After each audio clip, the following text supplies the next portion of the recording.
இனிமே கண்ணை மூடிட்டு கடலை எண்ணெய் வாங்கலாம். ஏன்னா மந்த்ரா கடலை எண்ணெய் இதயத்தின் தயாரிப்பு. வறுக்க பொரிக்க ஏன் எல்லா சமையலுக்கும் மந்த்ரா தான். மந்த்ரா கடலை எண்ணெய், அபார ருசி, ஆரோக்கியமான உடல் நலம். இப்ப ரீசெண்டா சென்னையில கொத்து கொத்தா காகங்கள் செத்து மடியுதுன்ற நியூஸ் எல்லாருமே கேள்விப்பட்டிருப்பீங்க. அதுக்கான காரணம் என்னன்னு தெரியுமா?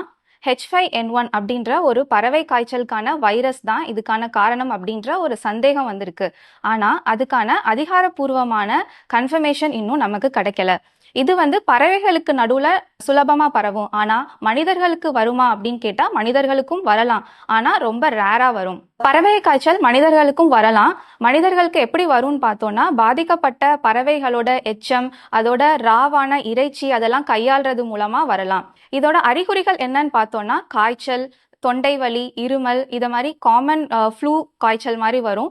அது போக நோய் எதிர்ப்பு சக்தி கம்மியா இருக்கிறவங்க, இணை நோய் இருக்கிறவங்க, 60 வயசு மேற்பட்டவங்களுக்கு மூச்சு திணறல், நிமோனியா காய்ச்சல் மாதிரியும் வரலாம். பறவை காய்ச்சல் மனிதர்களுக்கு நோய் பாதிக்கப்பட்ட பறவைகள் அதோட டைரக்டா கான்டாக்ட்ல இருக்கிறவங்க, லைக் பண்ணை வச்சிருக்கவங்க, அவங்களுக்கு தான் ரிஸ்க் ஜாஸ்தியா இருக்கும்.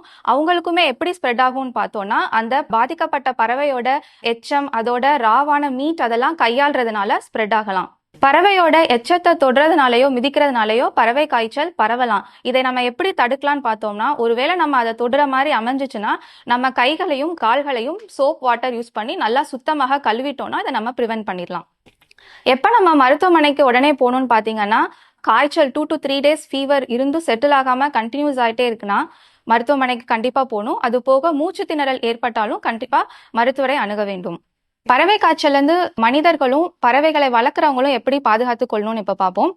நோய்வாய்ப்பட்ட பறவைகளை கையாளும் போது அதுக்கான ப்ரொடெக்ஷன், கிளவுஸ், மாஸ்க் அதெல்லாம் யூஸ் பண்ணி ஹேண்டில் பண்ணணும். அடிக்கடி கைகளை சுத்தம் செய்யணும். வீட்டில் பறவைகளை வளர்க்குறவங்களும் அவங்க கைகளை அடிக்கடி சுத்தம் செஞ்சுக்கணும். தேவைப்பட்டா மாஸ்க்கும் யூஸ் பண்ணிக்கலாம். அது போக சிக்கன் செய்றீங்கன்னா அதை நல்லா மஞ்சள்ல வாஷ் பண்ணிட்டு நல்லா குக் பண்ணிட்டு சாப்பிடணும்.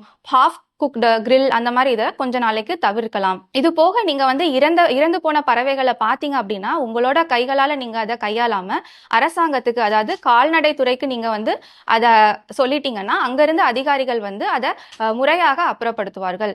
இதெல்லாம் செய்யறது மூலமா நம்ம பறவை காய்ச்சலை மனிதர்களுக்கு வருவதிலிருந்து தடுக்கலாம்.